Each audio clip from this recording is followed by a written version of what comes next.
ignore the noise in the laundry room. That's the washer and dryer, but this is the cupboards, and that's the shelf. That's where we are right now with the laundry room organization. I am pretty excited. So far, this is where we are, and I just have this in case I want to hang, you know, anything in the washroom temporarily for whatever reason. And I'm able to put one basket right there, and that's my washer and dryer. So I think it's way more organized so far. Still a work in progress, not completely done, but yeah, that's it. All right, so real quick, just to let you know where I got the items that I have on the shelf. These canisters I got from Target as well as Walmart.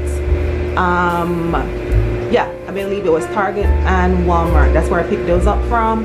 This is from Walmart. I just store like my Shout, you know, OxyClean, stuff that I need to grab real quick. This one, I really don't remember where I got this from. Oh my gosh. Yeah, but you could get this at Home Goods, Marshalls, you know, Target. I'm pretty sure I got this from Walmart and this from Walmart. Everything right here is practical.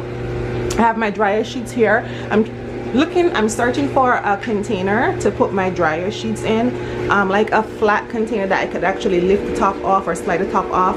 It's going to be more practical that way. And I have some dryer balls that I'll put in here.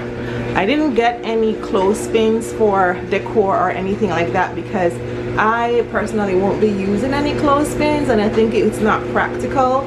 I would like to get like metal scoops, but I have not been able to find any metal scoops, so I'm using the scoops that come with the product that I buy. Yeah, same thing with the dryer container. I have not been able to find it. I've heard people say they get it from Home Goods, and most people I've heard said at home store. I'm in Pompano Beach, Florida, and the closest at home store to me is in Miami, and I'm not up for that drive. But yeah, I probably will go to Home Goods again to see if I see the container. But so far this is where we're at with the washroom. It's still a work in progress because I have to paint and I have some other stuff that needs to get done in the washroom, but I'm so happy with the organization so far. It gives me a lot more, it seems like I have a lot more room in here now. Yeah, so thanks for watching, guys.